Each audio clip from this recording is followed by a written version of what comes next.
such as the Ottawendaronk, the Haudenosaunee, and the Anishinaabe, including the Mississaugas of the Credit First Nation. There are many First Nations, Métis, and Inuit people from across Turtle Island that live and work in Niagara today. The Regional Municipality of Niagara Police Services Board stands with all Indigenous people, past and present, in promoting the wise stewardship of the lands in which we live. I'll do a roll call at this time. I'm going to call your name, just say here. Member D'Angelo. I hear. Member Eek. Here. Member Gale. Here. Member Gibson. I'm here. Member Lawson. Here. And Member McKendrick will be late today. Are there any declarations or conflicts of interest today? Seeing none. Deb, I'm going to turn the chair over to you. Thank you. I'd like to begin the election process and call for nominations for the position of board chair. Member Gibson? I'll nominate Bill Steele for chair. Thank you. Is there a seconder for the nomination? I'll second that. Thank you, Member Eek. Member Steele, do you agree to let your name stand? Yes, I do. Thank you. Are there any further nominations for the position of board chair? Seeing none, can I have a motion to close the nominations? Moved by Member Lawson, seconded by Member Gibson. All those in favor of closing the nominations? Opposed, if any, that's carried. The nominations are now closed. Could I now have a motion to elect Member Steele as chair of the Police Services Board for the year 2022? Moved by Member Gibson, seconded by Member Lawson. All those in favor? Opposed, if any? That is carried. Congratulations, Chair Steele. Thank you. I will continue with the election process and call for nominations for the position of vice chair. Member Steele? I'll nominate Member Eek. Is there a seconder for the nomination? Member Gibson? Thank you. Member Eek, do you agree to let your name stand? I do. Are there any further nominations for the position of vice chair? Seeing none, can I have a motion to close the nominations? Moved by Member Gibson, seconded by Member Lawson. I thought I saw your hand up, so thank you. All those in favor? Opposed, if any? That's carried. The nominations are now closed. Could I now have a motion to elect Member Eek as vice chair of the Police Services Board for the year 2022? Moved by Member Gibson, seconded by Member Lawson. All those in favor? Opposed, if any? That's carried. Congratulations, Vice Chair Eek, and this concludes the election process. So I'll turn the meeting back. Thank you very much. Thank you. Great. Thank you, Devin. Thank you, everyone, for showing confidence in both myself and David. Just give me a second here.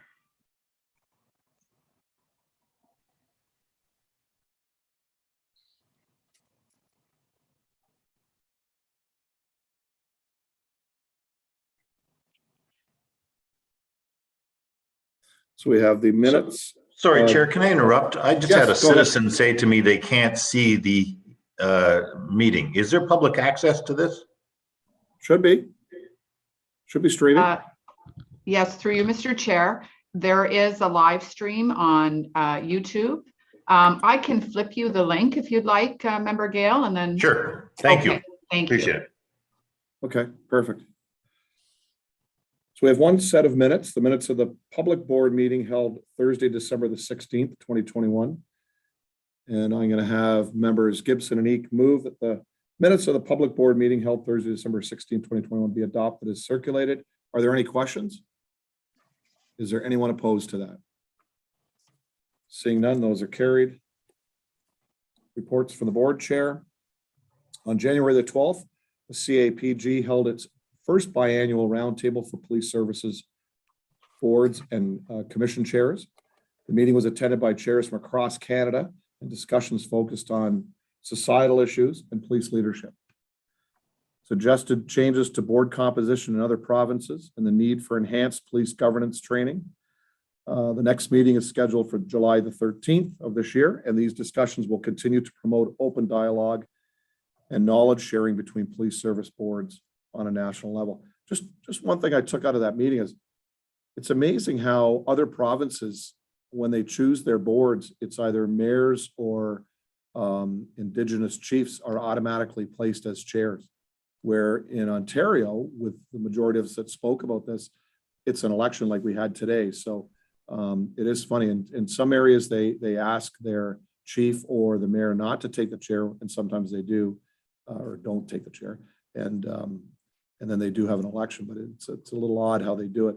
And what the composition is, where we have 3 members of the region, a member of the public that's voted on for their region, and the remainder sent in by the government of the province. So yeah, I just thought our system, and a lot of commented on our system, how it seems to be probably the best that's there now compared to some of the ones across Canada. So I thought I'd share that because I thought we were all fairly much the same, but I guess obviously we're not.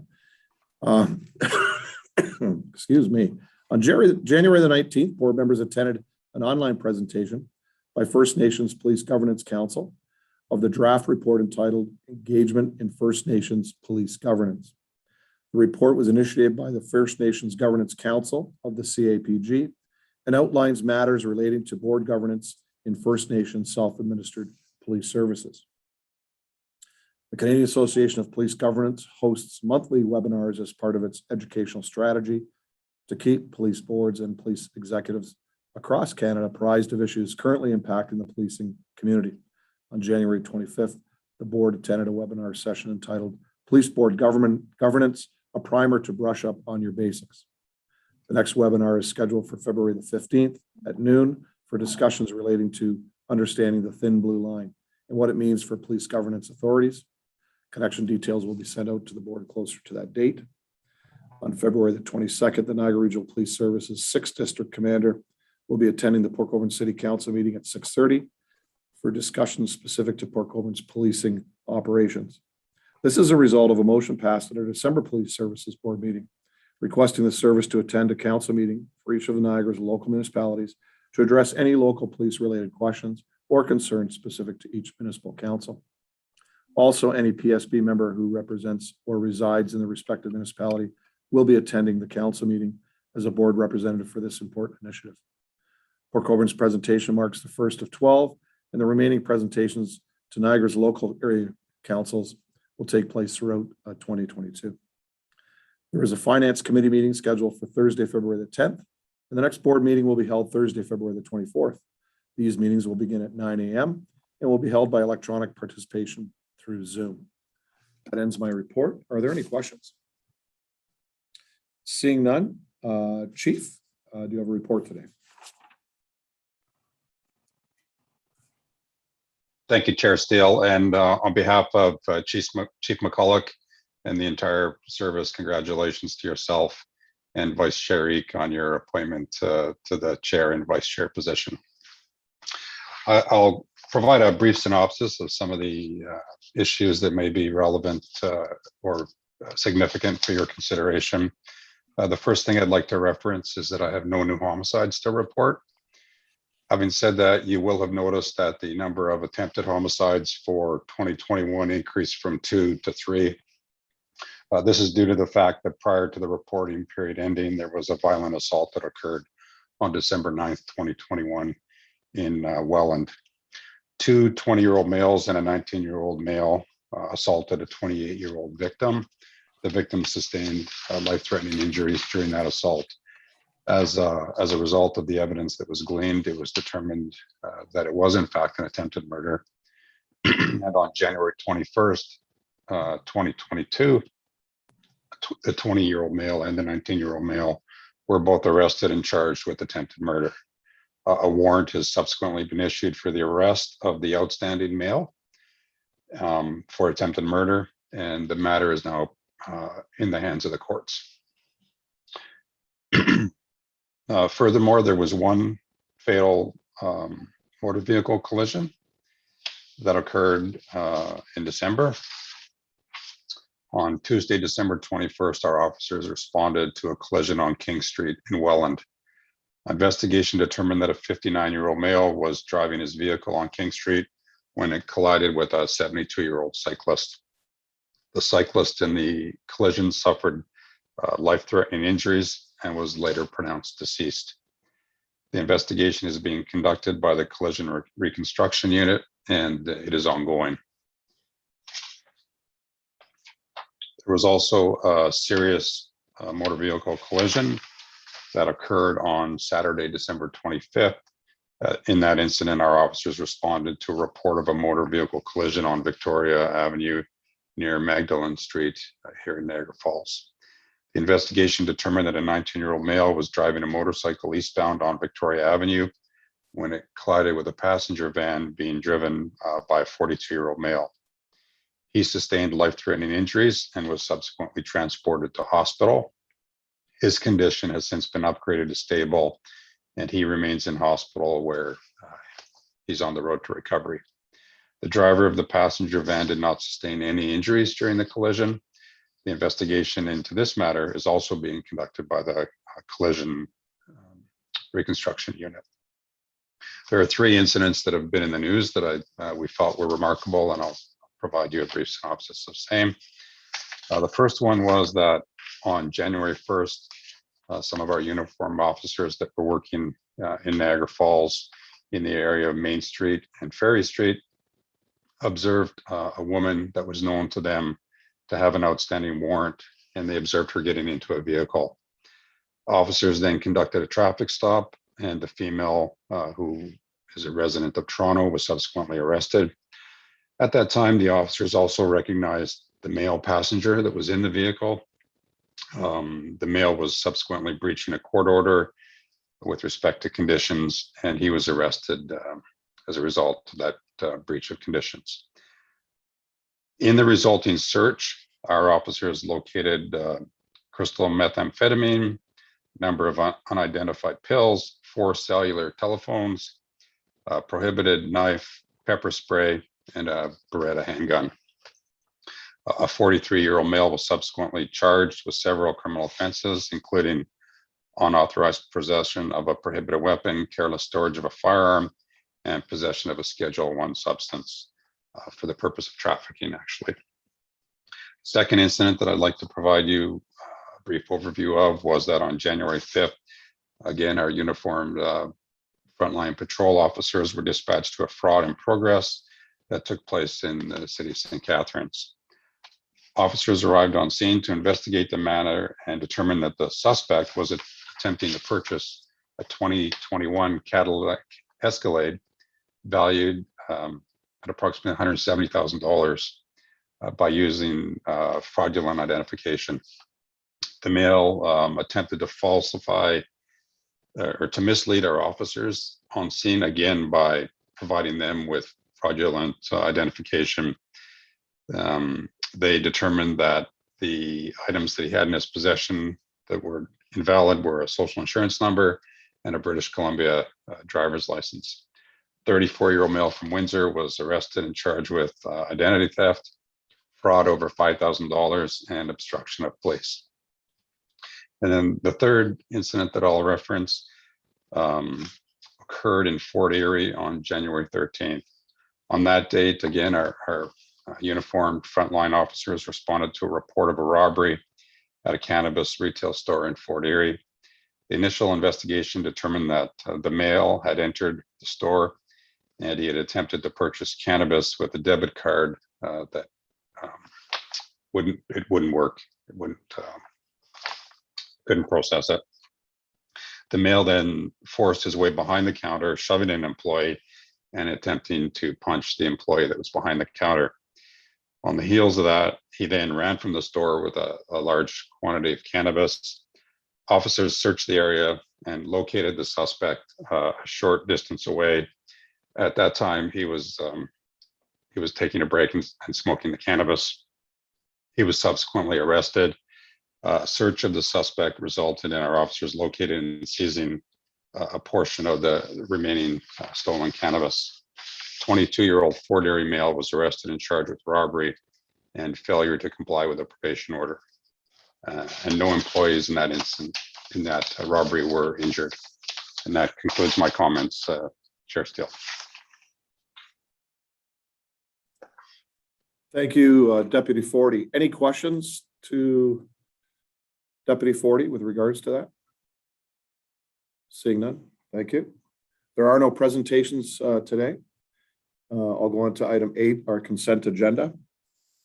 8.1 is correspondence dated December 23rd, 2021, advising of a motion adopted by Thorough Council at its December 21st, 2021 meeting regarding a formal ask to the region of Niagara to consider photo radar and/or red light cameras to be located in the community safety zone on Collier Road in the city of Thorold. I'm going to have Councillors D'Angelo and Gale move that.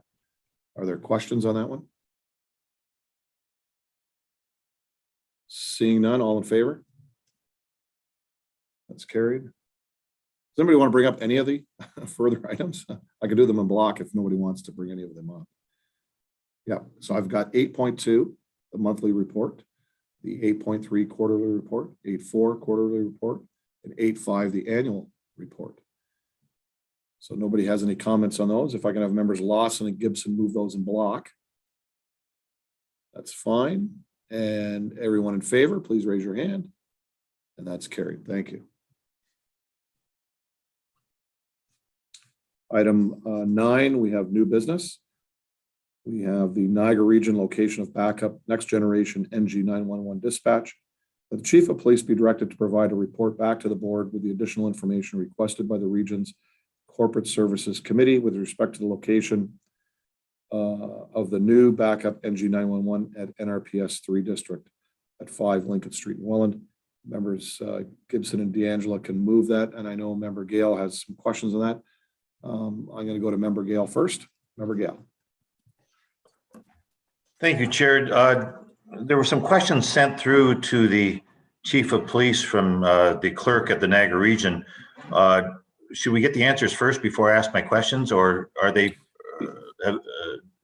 Deputy Chief 40, were they provided already or no? Deputy? Yeah, through you, Chair Steele, to Member Gill. Yes, Member Gill, that's correct. We did receive written correspondence from, I guess, the clerk's office to Deb Reed, and then Deb Reed forwarded to us.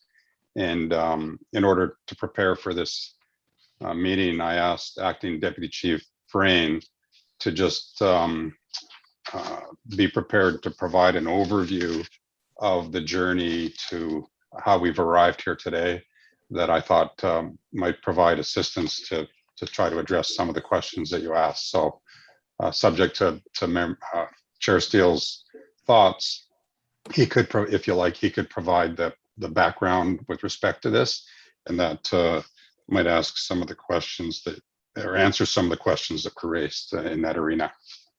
Is that fine, Bob? We could have that's that perfect. overview? Yeah, That's and just perfect. Thank you. and just for everybody's that's watching, we do have our EMS chief, Kevin Smith, is also with us today on this. So if Acting Deputy Chief Frayne, if you want to take it away, go ahead. Thank you.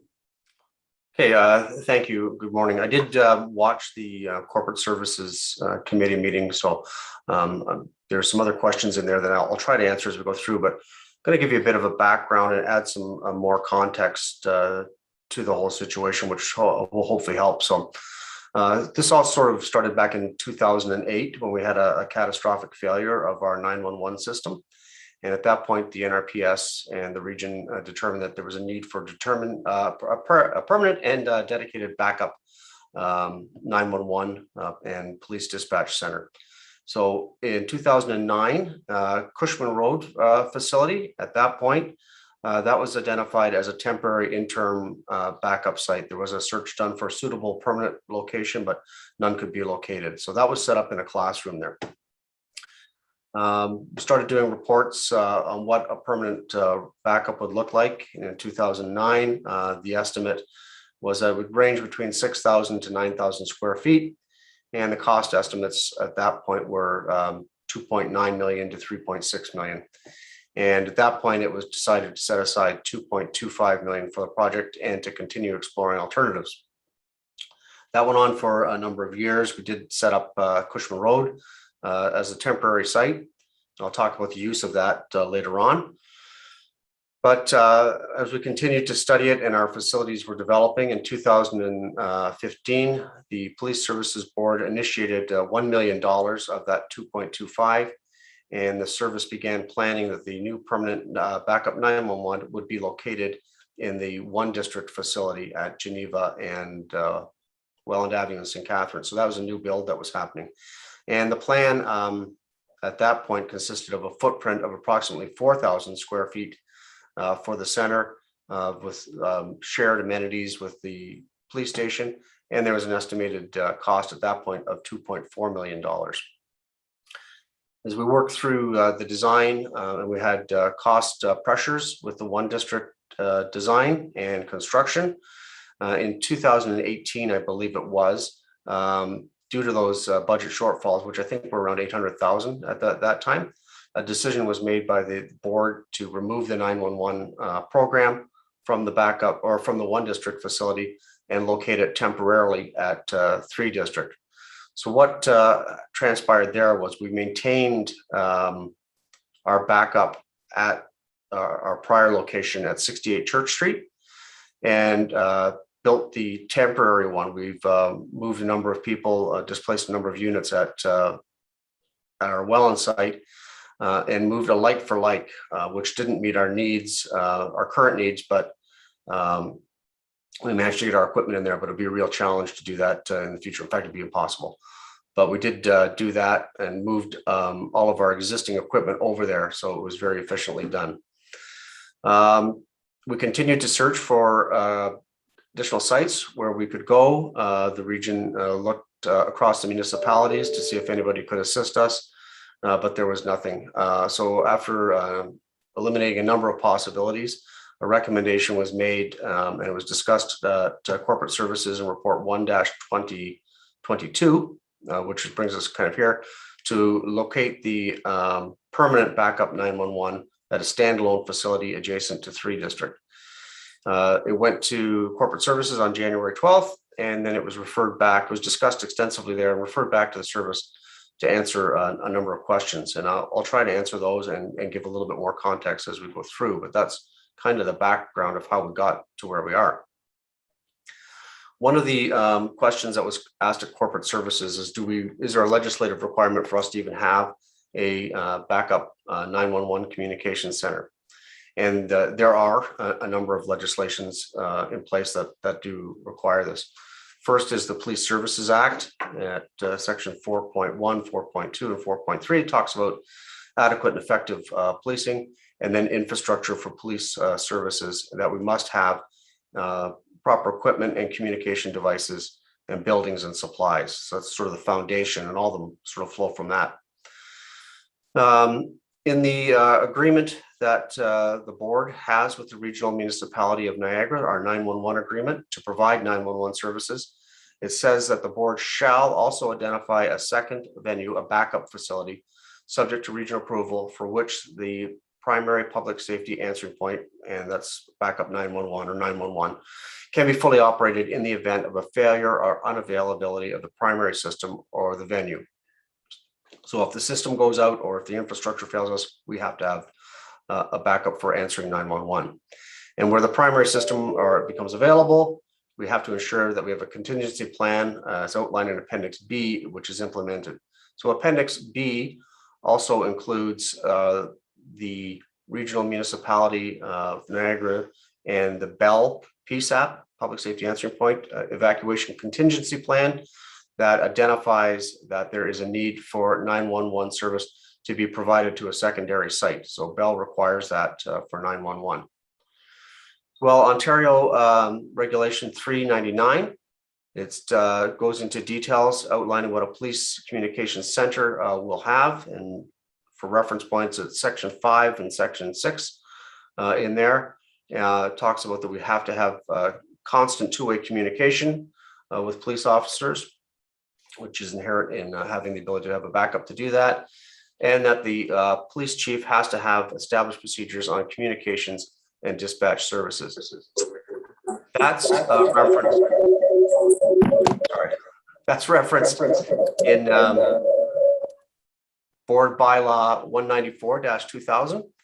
So this is the NRPS Police Services Board bylaw. The board recognizes that appropriate communication and dispatch are critical to policing, and is therefore the policy board that such communications and dispatch issues shall be dealt with in a professional and thorough manner.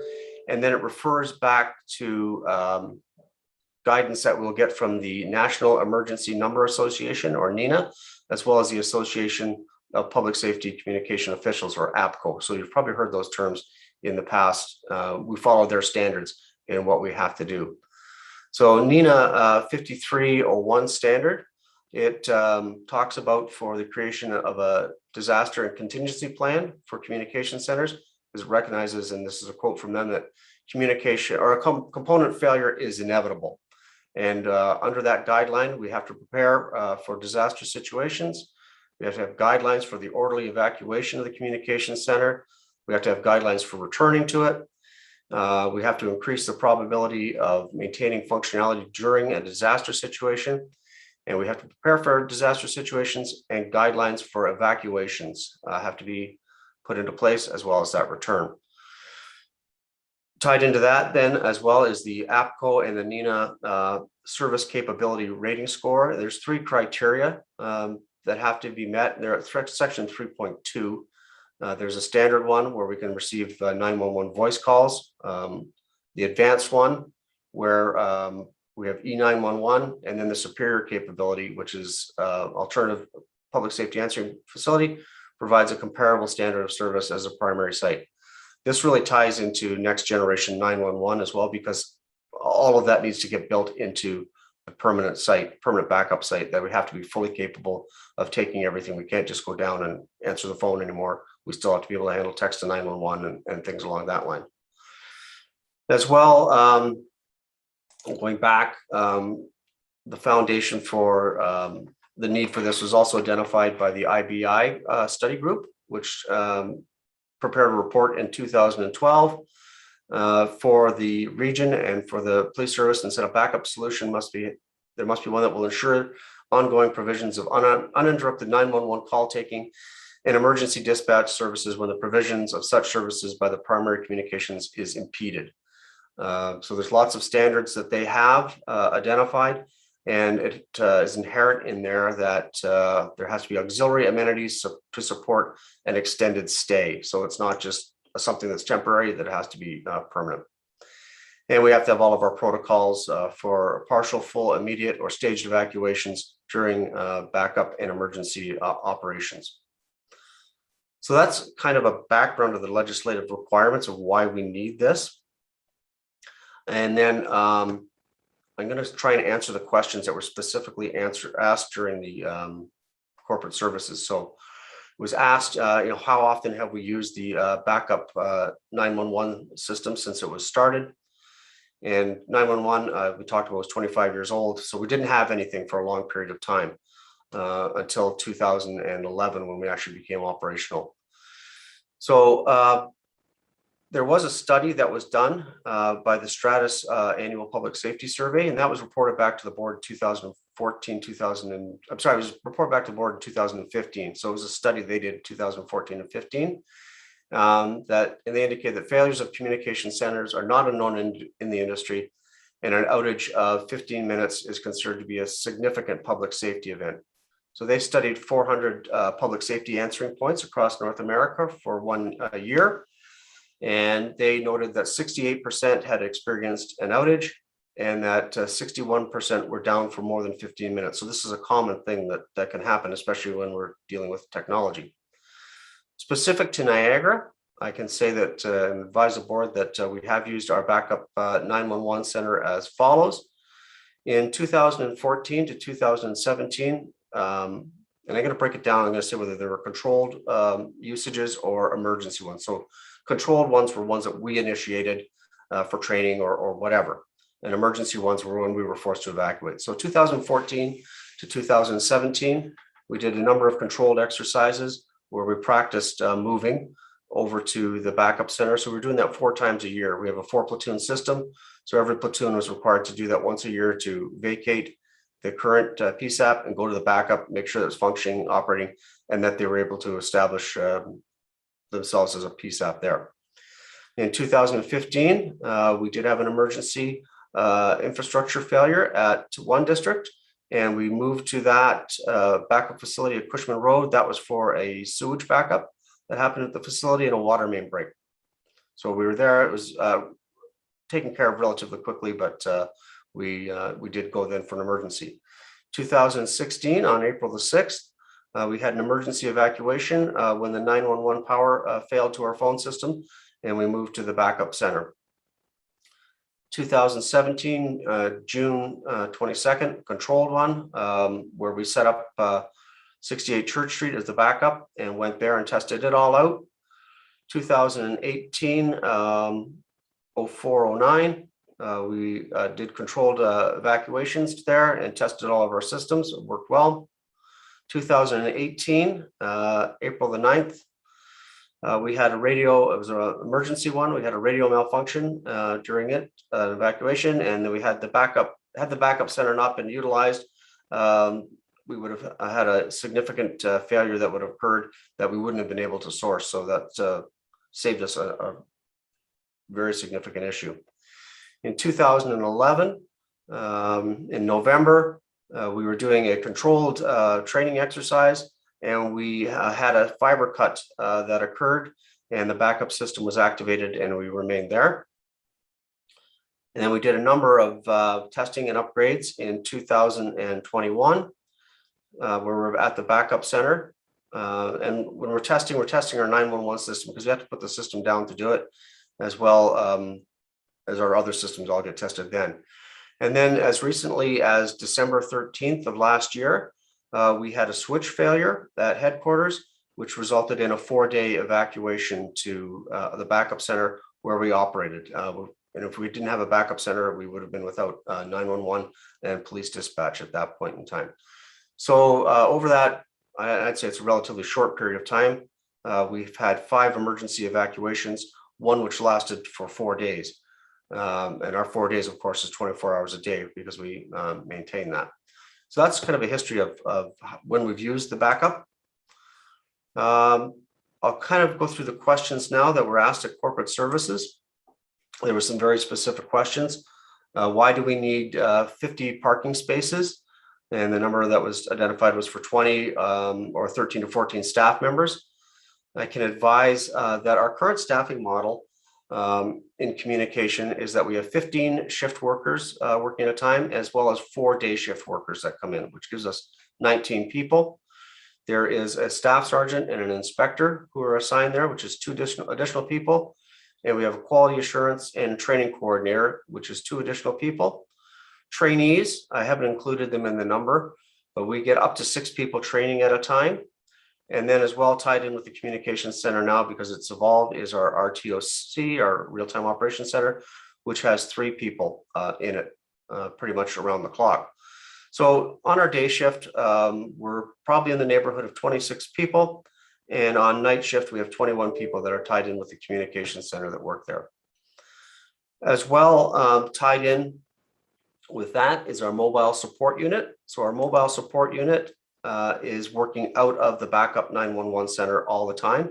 And our numbers of people working in that unit vary between 3 and 11 people, working 7 days a week, 7 a.m. to 6 p.m. So they are occupying it as well. And they will be in the backup 911 center if it's sitting waiting for our communications unit people. So it's not sitting idle at all. So it's the backup 911 center is going to be used 7 days a week by the mobile response unit. They'll be taking phones there. Mobile support unit, and they will maintain the 911 center as a hot backup, and then they'll relocate themselves in the event that the 911 is stood up and we have to go in there. So in terms of that, you've got a variety of people that are going to be working there, up to 26, or if you add in the mobile support unit, we're well over 30 people that are working there.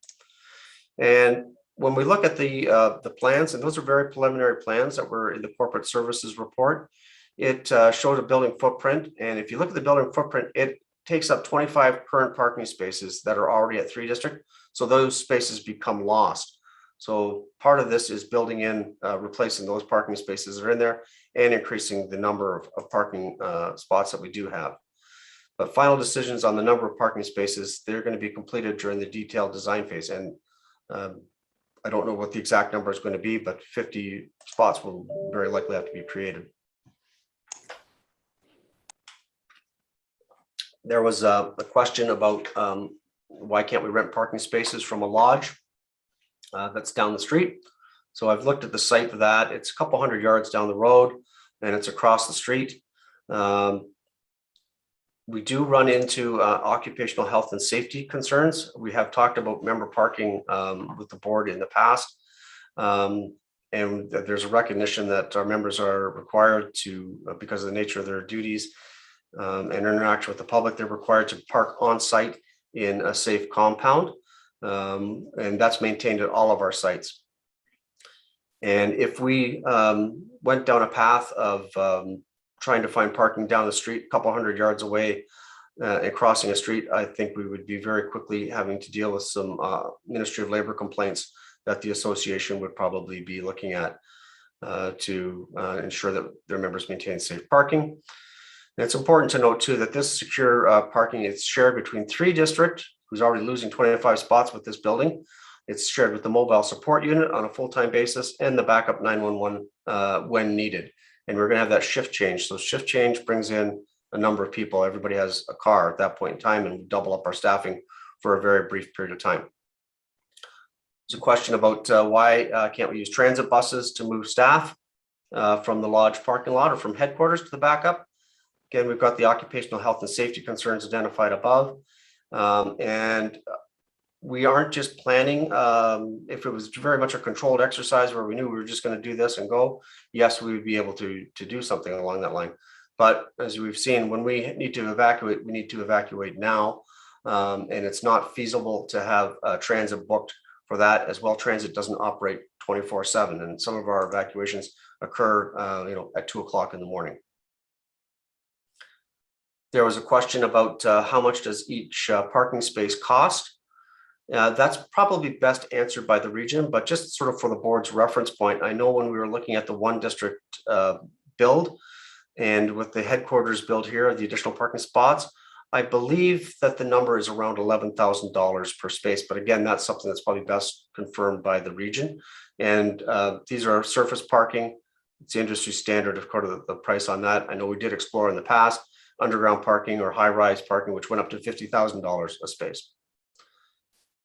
There was a question, why does the backup 911 center require a break room, kitchenette, and a quiet room? So this is a standalone facility. And we did have opportunities at 1 district to share those efficiencies if we had built there, but those were lost when the decision was made that we couldn't include that in the construction. So the people that work in the 911 center, they're there for 12 hours a day. The expectation is that they will remain on site for the most part. They have to get permission from their supervisor to even leave the facility. So they are sort of on standby when they go for lunch. If there's a number of calls come in, they're activated and brought back in. Same thing that can occur at any point in time. So we need them readily available. That's why there's the break room and the kitchenette. So they work specifically there. And that's part of the amenities that were talked about in the legislative requirements that we have to have. To speak about the quiet room, because the discussion was, can they not have a quiet room in the break room? Break room, again, is the kitchenette. So people are in there cooking their meals. And the quiet room, it's a very small area. It's in all of our facilities. It's designed for sleep, meditation, and prayer. And it's highly used by the members under the member support wellness program. And it's not a very large area. It's about 10 by 10. And that's where our members go to sleep when they're working the 24 hours a day on their breaks. So they couldn't really sleep in the kitchen because other people are using that. There's a question about, do we require lockers, a locker room? So everybody has an understanding, the lockers that we are providing are basically cubby hole type lockers. They're half lockers compared to what, actually they're a quarter the size of what police officers get. They're secure storage for purses, jackets, and other material that people bring to work on a 12-hour shift system. That's where the jackets go. And it's a program requirement. That's basically something we have always had in our communications unit, is a place for people to securely store their valuables while they're at work. There was a question about can't members using the backup facility use washrooms in 3 district as opposed to washrooms in the new facility. I don't think it's reasonable to have members walk outside and go to another facility to use the washroom. These members are there for an extended period of time. And it wouldn't be appropriate to say, I'll be back in 15 minutes. I have to go to the washroom. And I believe, I haven't done the full research on it, but washrooms and accessible washrooms are likely required by building code when we occupy a building. So that would be the answer to that. There was a question, has the service explored options such as sharing the backup 911 with other municipalities, and Hamilton was specifically referenced. So this has been looked at. There was a report to the Police Services Board back in 2017, or a request, sorry, from the Police Services Board to look at a number of options when we were looking at placing it in the 1 district, and that was when the decision was made to put it there. In the request that the board made at the time, that it was that the staff project team investigate other options for the 911 outside of the 1 district station, including shared services with Hamilton and other possible services. So we had a team, and we looked at 5 different scenarios that we could do for permanent backup. The first one was shared services with other police services. Second was outsourcing to a private sector, if that was possible. Outsourcing to other services, so just contracting it out. Use of existing facilities owned by the region, because there had been talk about some facilities that might be available, or the construction of a standalone facility, which was the best option for us, or which were the recommended ones. We also, during that time, considered the possibility of separating call taking and police dispatch from 911. However, the board might remember that that was identified as extremely challenging on a number of levels and wasn't recommended. In terms of shared services with other police services, we spoke to Halton Police, Hamilton Police, London Police, Windsor, and the OPP. The OPP advised unequivocally that they were unwilling to enter into any shared service agreement on dispatch, and with the exception of amalgamations, they were not doing shared services agreements on call taking and dispatching. When looking at the different police services, when we contacted them and did site visits, we identified that they operated in the same way as we do: primary public safety answering point for 911, and then downstreaming and dispatching police only, and sending the other ones off. Similarly, each police service had contingencies in place and backup 911 centered in the event of non-scheduled evacuations and scheduled ones. With the exception of Hamilton Police, all of the police services operate on a different radio system and a different computer-aided dispatch system than the NRPS. The Hamilton Police does operate on the Motorola P25, so they could operate on a radio system. However, they have a different CAD system. So when we're sending officers, it goes by radio, but it also goes by computer, and all their information goes by computer. The shared services that would be required from these agencies would involve the ability to accept both police calls coming in on administrative lines, and there's approximately 600 of them per day, and 911 calls from within the region, which back in 2017 we looked at, best was about 400 calls per day, and those numbers have increased, I believe. Once these calls are received, the other police agencies would need to be able to have the capability to process and dispatch police calls and downstream 911 calls to Niagara EMS and the various fire services that are operating here in Niagara. And these agencies have to be able to handle these calls until the NRPS communications unit could travel from Niagara Falls to those particular police stations or police services and take over the call processing. There's a number of technological challenges with that. Transferring 911 calls and police administrative calls have a number of implications. And there's an inability to download 911 with data to Niagara EMS and the fire departments. In terms of structure, there's not enough internal 911 lines to receive the volume of 911 calls that would be coming from Niagara as well, because you've got a limited number of calls that come in, and these places would be doubling their number of calls. There's not enough incoming phone lines to accept NRPS administrative calls generated in the region. And we don't have, there would be no ability to have a private bank exchange, private branch exchange, sorry, PBX, which is our internal phone system. So we wouldn't have the capability of doing that. And again, with the exception of Hamilton, there would be no ability to dispatch police over the radio, and the communications units would have to rely on dispatching officers through the use of cellular phones. With the exception of London and Windsor, the ability, they do have the same CAD, but they don't have the same radio system. So we would only be able to get CAD calls from them, but nothing over the radio. As well, we use a structured call taking system here, which none of those agencies currently do. So in summary, sort of this with Hamilton, shared services would likely require the replacement of our CAD system. And with London or Windsor, we would have to replace our radio system. Shared services with Halton would require replacement of our CAD and our radio system. So very, very expensive. All of the police services have similar call volumes to the Niagara. And all of them indicated that even if it wasn't possible to accept 911 administrative calls from Niagara, they did not have the necessary infrastructure, staffing, or capacity of any sort to handle Niagara calls for more than a very brief period of time, which they identified as about a half hour. All of the agencies advised that they would have to double their staffing in order to handle the volume of calls, and that they did not support doing that, because you don't know when you're going to need those people to come in. Of the agencies that we looked for, all of them have reciprocal agreements with neighbor police services to accept 911 calls. We have with the fire service here, but again, that's for a very brief period of time, and they didn't have the volume or capacity to take ours. Halton serves as the public service emergency routing for Hamilton, while they go to their backup, and for Halton, Peel serves as theirs. And again, the 30-minute migration time is the only thing that can be supported by any of those agencies. So we couldn't have time to get anywhere within the 30 minutes if we went there. The travel time from Niagara to Hamilton is approximately 1 hour. And Hamilton police advised that they could not support Niagara calls for that period of time. Travel time from Niagara to Halton is well over an hour and involves passing over the Burlington Skyway, which is not recommended. And Halton police advised us that they were not in any position to take any calls from Niagara and had no interest in doing so.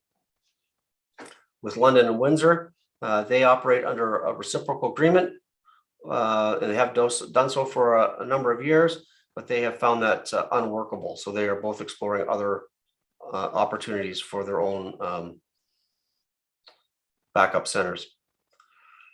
When we visited the Hamilton Police Center, we saw both their main site, which is located in police headquarters, as is the Halton site.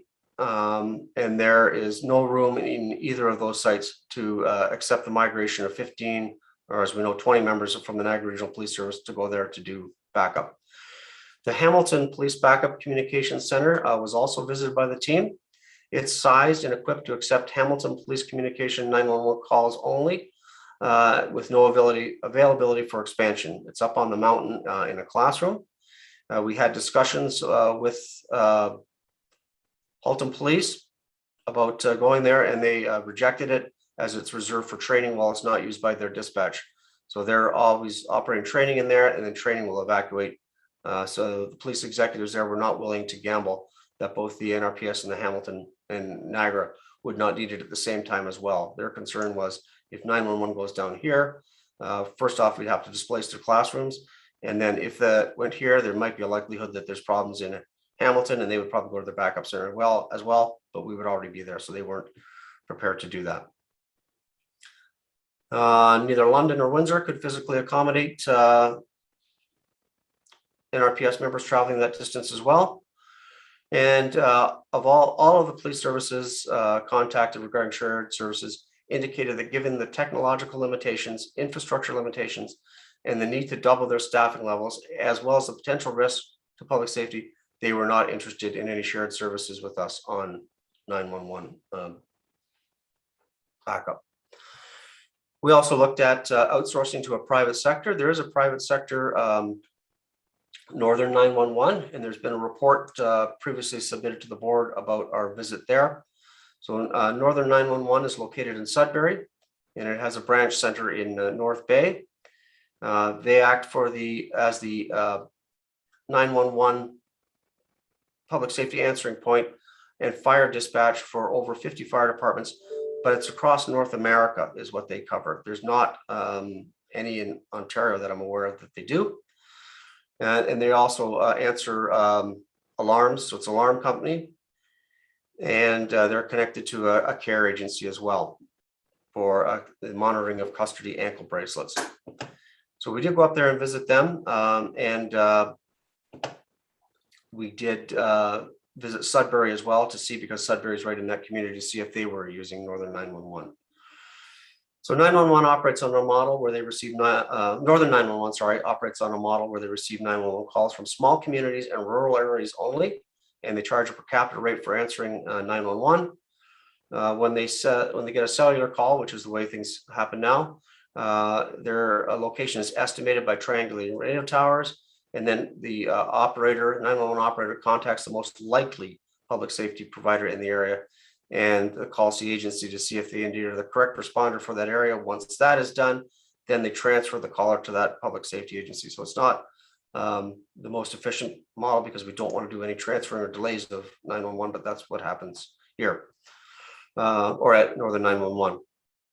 They have their own standards because they're a private industry that they've developed based on NINA standards.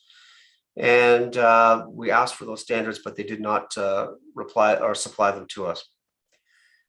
We did talk to them about taking over 911 for us and dispatching, and they acknowledged that it doesn't have the capability to provide dispatch service for the NRPS, and they could only provide switchboard style 911 answering. The volume of calls that they would receive from Niagara, they indicated would require a doubling of their staff, and accordingly they advised that their only business interest that they would be in full-time answering of 911 calls only and not dispatch. That still leaves us with that significant gap. And they had no interest in operating as a backup for NRPS 911 sites. We met with Orangeville Police Service and discussed their current experience with Northern 911, because they did have some that went there, and they did not provide us a positive endorsement. We met with Sudbury Police Service. They considered outsourcing to 911. However, they have also decided to maintain their own communication center and their own backup. And overall, the team that was looking at this was not supportive of contracting out that. We looked at outsourcing to other police services, so totally getting rid of it, because we'd heard that there were some agencies that were doing that. We learned that Owen Sound offered contracting out for police communications and 911 PSAPs, and Owen Sound provides 911 call taking and dispatch to 5 police and 5 fire services in Ontario. The police services are Cobourg, Grey Bruce, Port Hope, Dryden, and Elmer. And the Owen Sound has used this as a business model, as a way to generate income and offset their own costs. So we met with the chief up there to go over their process. And we learned that the annual call volume for Owen Sound is approximately 1/5, which is, and that includes all of the other agencies that they service. It's approximately 1/5 of the call volumes for that the NRPS processes. And they indicated that they did not have the infrastructure or staffing levels to handle Niagara calls, even for the short term. Mr. Chair, point of order, please. Yep. I didn't ask for every police force in Ontario to hear about this. I asked for a report on it. If Superintendent Frayne is going to be done soon, that's fine. But when he mentions Windsor and places like this, no one's thinking that our staff should go there. So I'm sorry, I don't mean to be rude, but we're finding about so many different police forces here. Are we come to an end of this pretty soon? Because there was no dispute that we need backup 911. Thanks. I don't have much more to go through here. I was providing this to the board. This has been given to the board before. The board requested us to take a look at these agencies in the past. I don't think all board members were were present. So this was done just to provide a background and try and provide a full answer to the questions. Yeah, continue, because I know you're almost done, as you said. So continue. Thanks. Right, thank you. The other area that we looked at was whether there was other facilities owned by the Niagara region that we could use. And the region was looking at retrofitting between 6,000 and 9,000 square feet. In order to do that, the region advised that they didn't have any facilities for us to use. The region also did a search with the 12 other municipalities, if any of them could identify backup facilities that we could go to or potentially partner with. And there was two possibilities that were explored, but once there was assessment done of those were deemed to not be appropriate. So ultimately, the recommendation was that we proceed with building the standalone site at 3 District up in Welland, as that was the best alternative that currently exists now. So that's the end of my report on that. Happy to answer any questions that anybody has. Great. Thank you, Acting Deputy. Member Gale, any further questions? Thank you, Mr. Chair, and thank you. I guess as acting deputy, I'm sorry, I called you superintendent, but Frame, for that report. It was lengthy. I didn't expect all that. And there's no dispute that we need a backup 911 somewhere. So that's not an issue from anybody at regional council or I think from the police board. I might be speaking for everybody, but we know we have to have that. And I thank Chief Kevin Smith from the paramedics to be here. So before I comment, I'd like to ask him a couple questions on this, if you don't mind. Chief Smith, are you on the line, by the way, Chief Smith? Your name just went out. Yeah, he's there. I'm here, Member Gale. Thank you. Oh, I'm sorry. Okay, thank you. Chief Smith, can you update on the shared services discussion related to possible consolidation of communication for emergency services, what the consultant report initially recommended, the scope of the project, and the status of where the project is to us? Thank you. And through Chair Steele, for the benefit of the other members of the Police Services Board, maybe not too familiar with the project that is happening at the direction of Regional Council, you're familiar with the NG911 project and the mandatory requirement to bring NG911 on board by the established date. And so that prompted some conversations around building a common platform that could be utilized by other local agencies. If I can, and I apologize, I won't try to take a lot of time, but I think it's important to identify that we have 12 local municipal fire services that operate from 2 dispatch centers, Niagara Falls, which dispatch themselves, St. Catharines, which dispatch themselves, and 9 other communities, and then 1 fire service that contracts out of the region for their service. As far as EMS goes, we operate the dispatch center here in Niagara on behalf of the Ministry of Health. So the Ministry of Health is 100% responsible for the provision of ambulance dispatch. That includes all the capital investment assets and operating costs. And we provide the dispatch services here in Niagara under a performance agreement with them.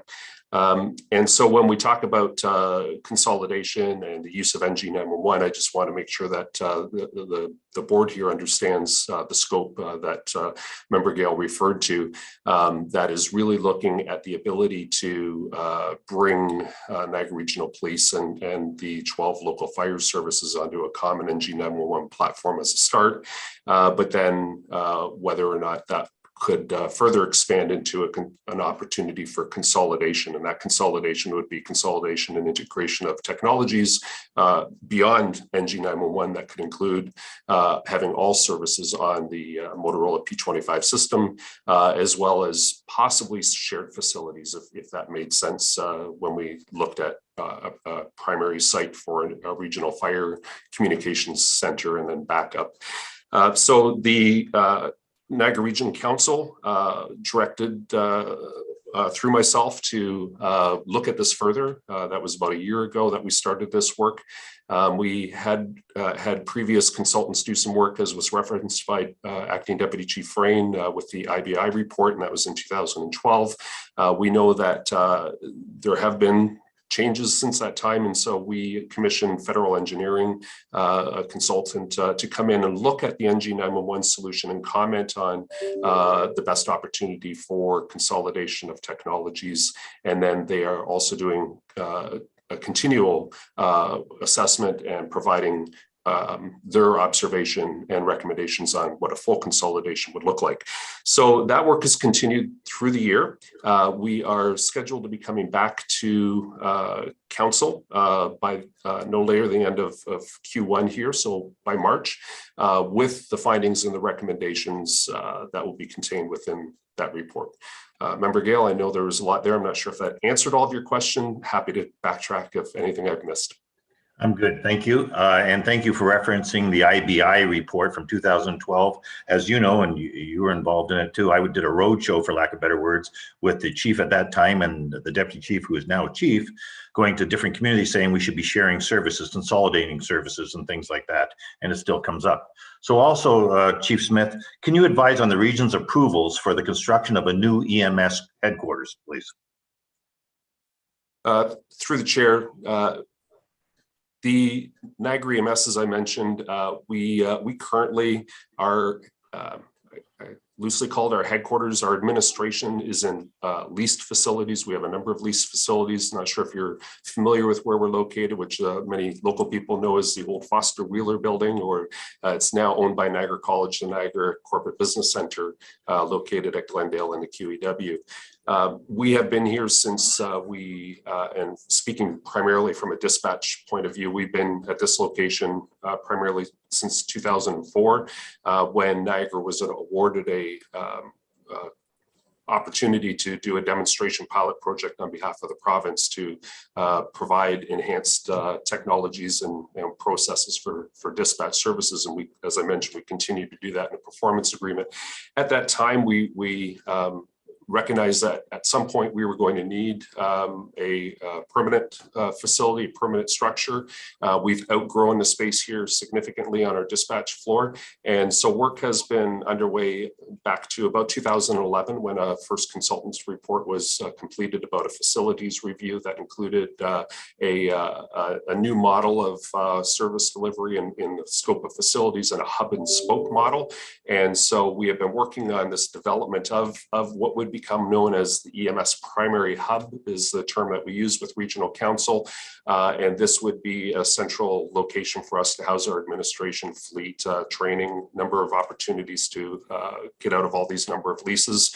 And it would also house our dispatch center. That would have to be coordinated and approved, of course, by the Ministry of Health, because they do own and have us operate that. So that has been taking very slow steps over the last 10 years. We are still in an exploratory phase right now. There have been no approvals to proceed with this project as far as getting shovel ready or even determining a site. That's the process we are currently in, where we are taking the year ahead to look at a couple of opportunities where we are aware that they might be able to help us proceed with this project.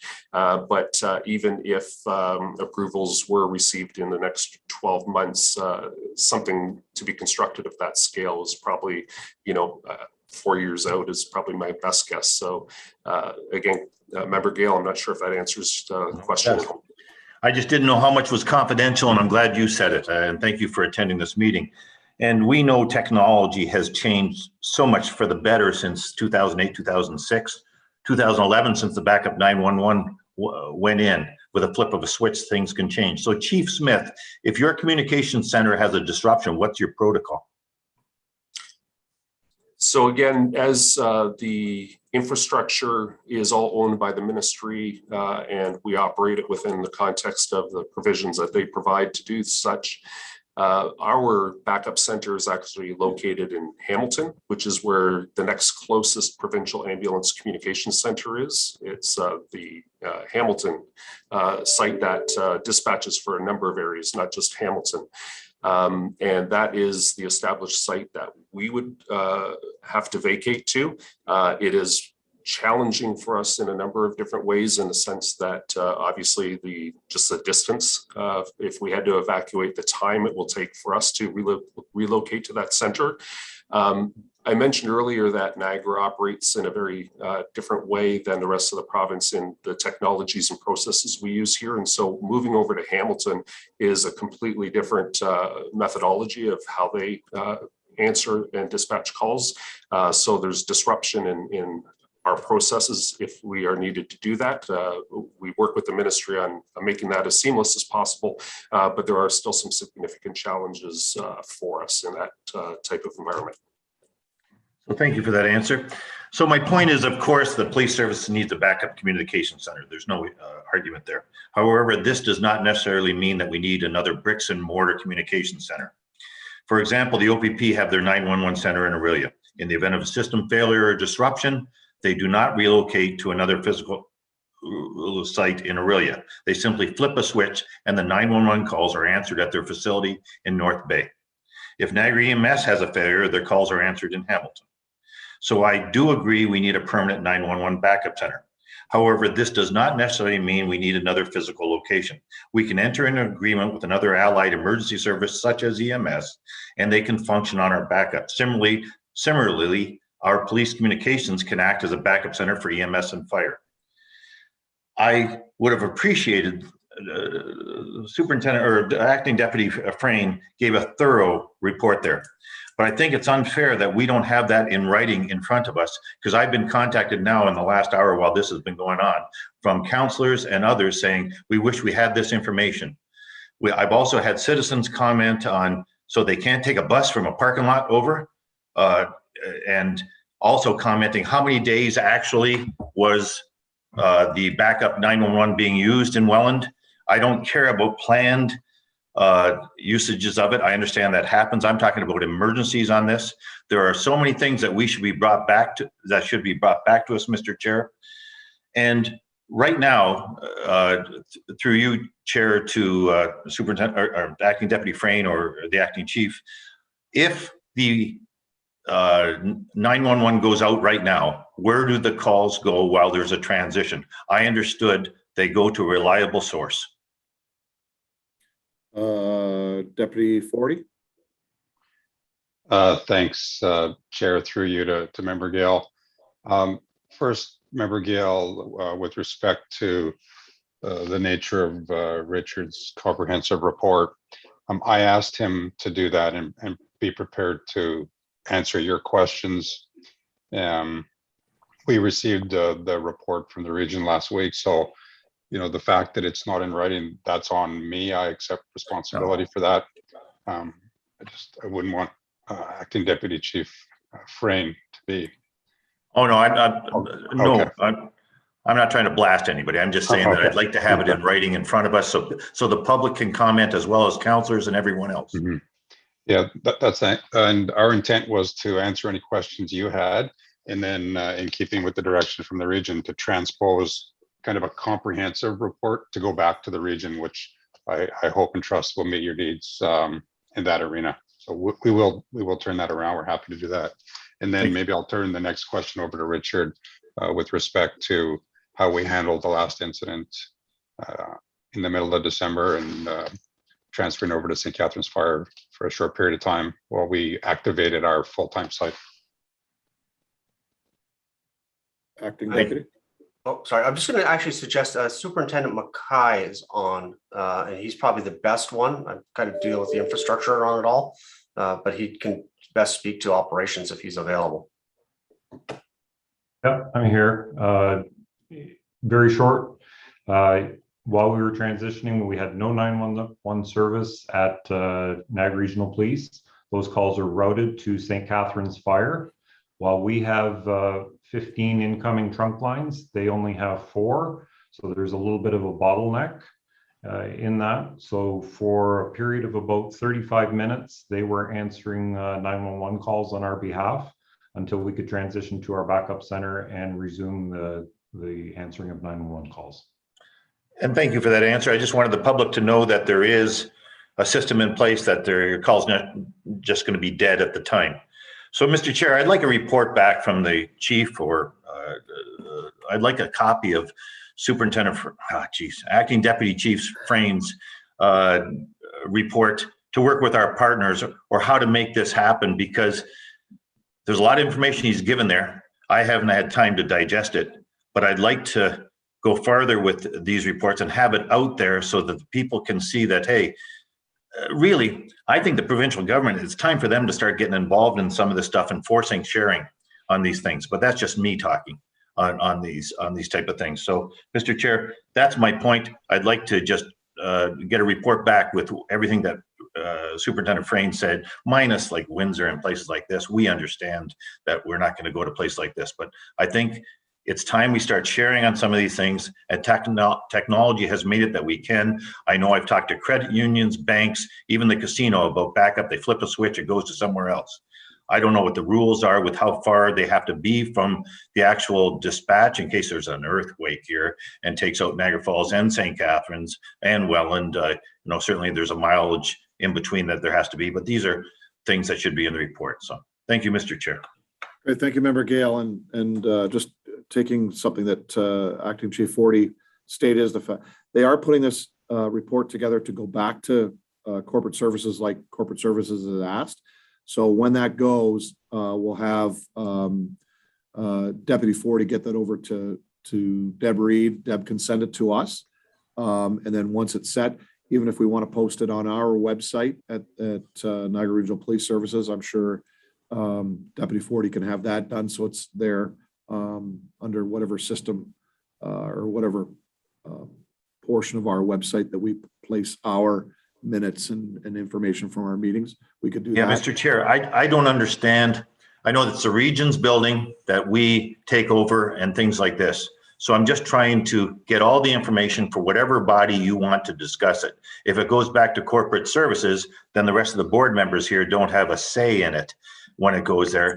And I'm just afraid they'll shoot it right back to the police, and we'll be going back and forth on this. So, if you decide that information from Superintendent Frain goes to Richard, we got to make you a full deputy, I guess, eh? But Superintendent Frain goes to the corporate services. I like the people on this police board to have a say on what's going on, because I know Vice Chair Eek is fully knowledgeable on the timing. He informed me about December 13th and things like this. So thank you. Whatever you do is fine with me. Yeah, so we're just going with the ask of the Corporate Services Committee in its meeting this month. So it will go back. So it'll go to their February meeting, I assume, Deputy Forty. It'll reach them by their February meeting. Yeah, so, and I know we don't want the back and forth, Member Gale. You and I know that. You and I are on the same lines, is that if we can amalgamate things, it's better. I've been on a number of meetings with regards to both fire, EMS, and police with this, and how we should be moving forward. So, and we know that Chief Smith has his report coming forward, but I know our staff has been working on this. So I think we can assure the Corporate Services Committee that this is happening. We just have to find that right path that we can, again, we're not wasting dollars. I mean, you can't cry over spilled milk, but quite frankly, this should have been put in the new St. Catharines station, and we wouldn't be talking about this today, but it wasn't. Yeah. So whatever happened that day, but let's, as you state or have stated, let's move forward so that, we don't have 3 or 4 buildings across Niagara that are housing these things that, can we go into a new EMS facility? Will Welland hold out until we do that, as opposed to us having our own bricks and mortar? I agree with all that. I agree with the amalgamation of the dispatch service for all of fire across Niagara and getting it in. I mean, 9 are out of 1 center now. We know St. Catharines wants to get out of that. So let's have 1 dispatch for fire. So, I mean, I know our guys are working on that.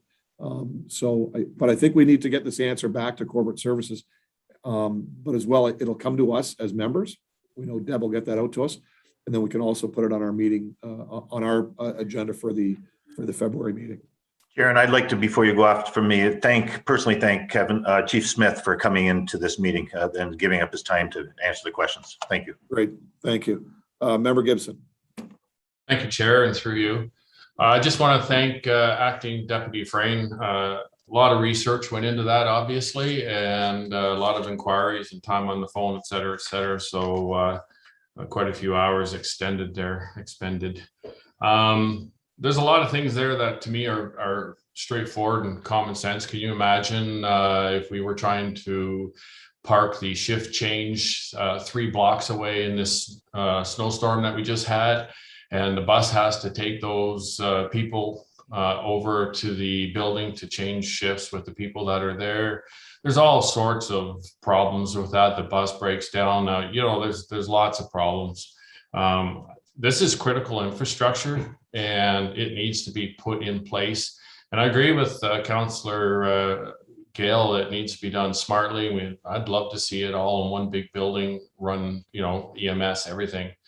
So we have to be smart about this as we move forward. I do appreciate all the research that Acting Deputy Frayne did, and it needs to go back and forth a few times here until we get the right answer, because we're building this for the next 50 years. We have to get it right and think of all the potential impacts in what we choose and how it's going to work in the future. So just my comments. Thank you. Great. Thank you, Member Gibson. Member Eek? Thank you very much, Mr. Chair. I would just like to take a moment and highlight the fact that we are up against the deadline to implement this new facility for NG 911 backup for the region. So Bell has set a cutoff of the current 911. I believe the date is March 4th, 2025. So whatever we're designing or implementing, we need to be cognizant of the fact that there is a drop dead date, and that's out of our control from what I understand. So I just wanted to make that public and to acknowledge that. Thank you very much, Mr. Chair. Great. Thank you. Member Gale? Mr. Chair, further to what Vice Chair Eek said, I thought the timeline for 2025 was the type of radios, Dave. I thought it was explained to me that we're getting those radios. It's not the backup 911. It's a type of radio that will take cellular phone calls and things like this. And we certainly should be on side with meeting it by then. This really doesn't have anything to do with our issue here, is it? Member Eek or Deputy 40? Deputy 40? Thank you, Chair. I see Member Eek's talking. He's just on mute. Maybe I'll just pause to let him speak first, then I can go after. Member Eek? Thank you, Acting Chief. I was just going to acknowledge it over to you, but it is my understanding that that March 4th, 2025 is a drop dead date. Now, perhaps I'll refer to Acting Chief 40 for further comment.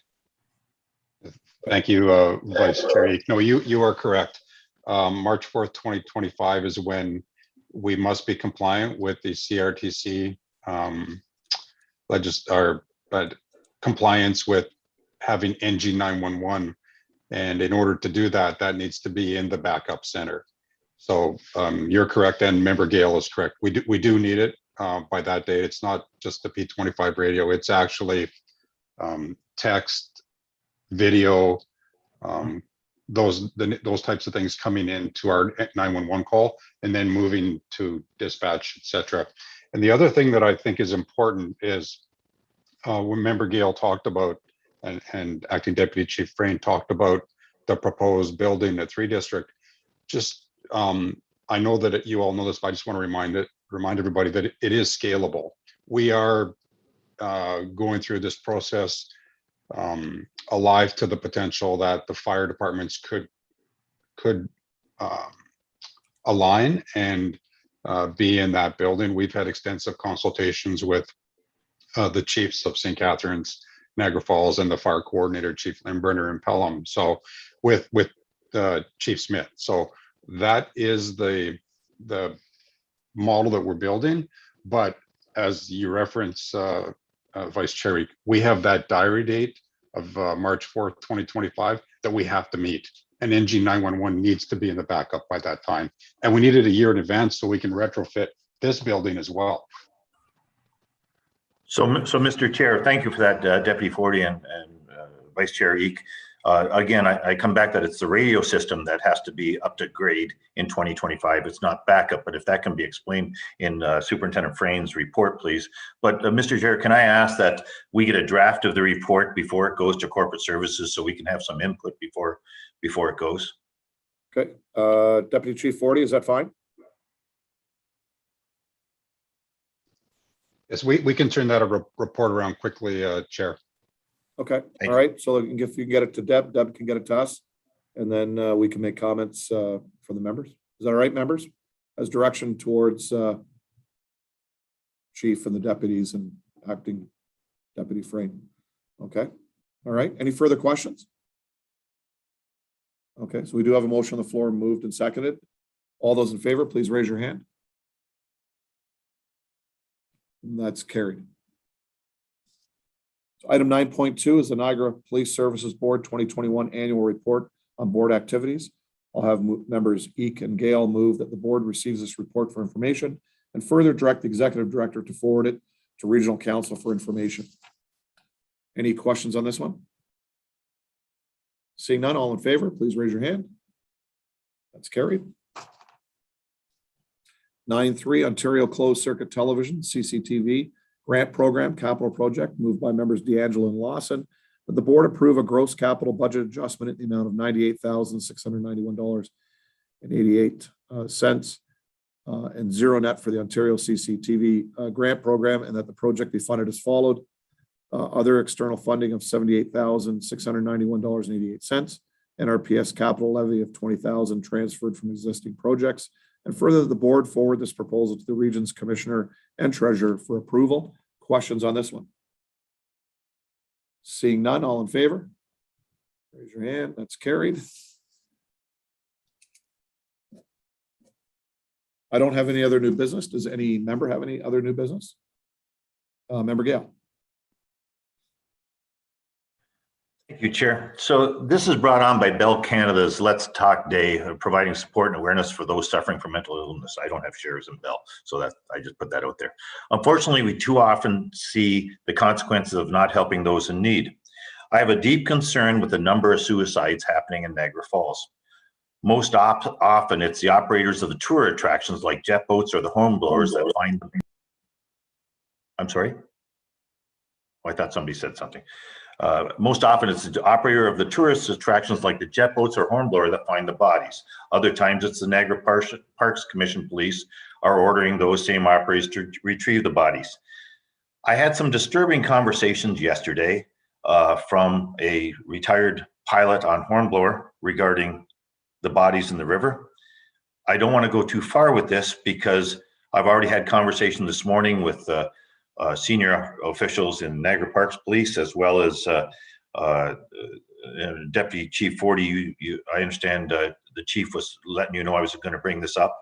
I'd like to get a report, Chair, back on the roles and responsibilities of everyone involved in this with regards to bodies in the Niagara River, especially in the Niagara Falls Basin there where Hornblower and them operate.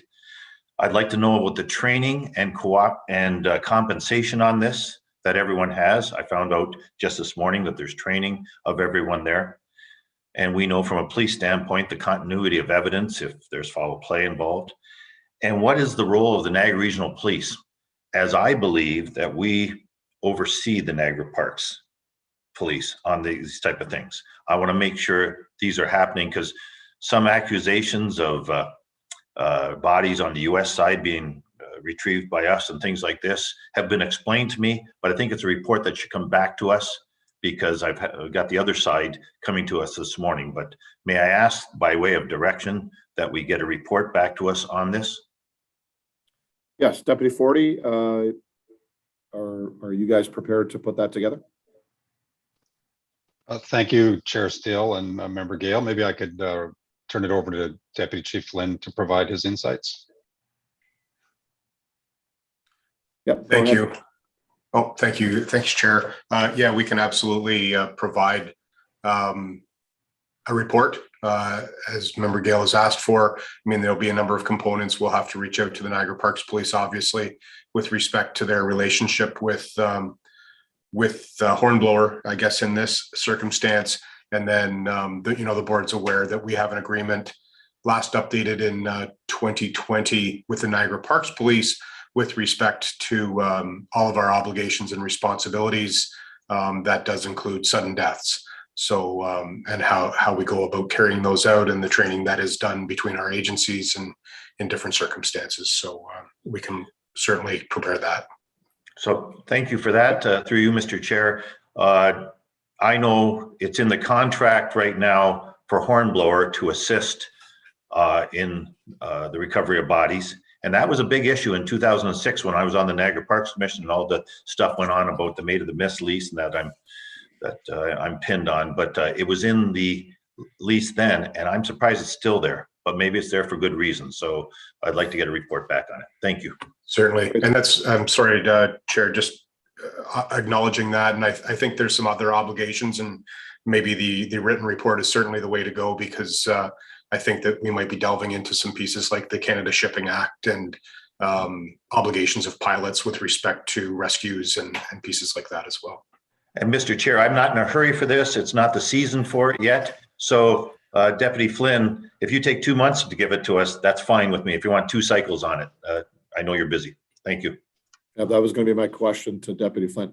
March meeting is fine, Deputy Flynn? Thank you. Yes. That's good. March or April, whatever. If he comes back and he doesn't have enough time, I'm not offended. But come April, then everything's back in the water again. Thank you. Okay, good. All right, so we're going to take that as direction. Is that all right, Deb, for direction? Or do you want a motion? Direction's fine. Okay, so Deputy Flynn, you're fine with that, with the direction? Any further questions on that piece of business? Seeing none, okay. Any other new business? I don't see any. Okay, so we're item 11. We have 3 SIU reports that the Niagara Regional Police Services Board receives these reports for information. The Niagara Police Services Board makes the reports available to the public. I'll do these in block.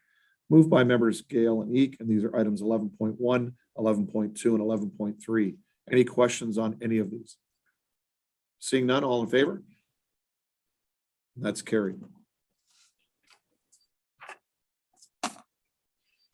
On to item 12, which is the adjournment, and then we'll be moving into our confidential agenda next. It's 10:27. Do you want to meet at 10:40, members? Take a quick break. 10:40, we'll come back to our next meeting. So this time I'd like to adjourn this, and we thank everyone for watching, and thanks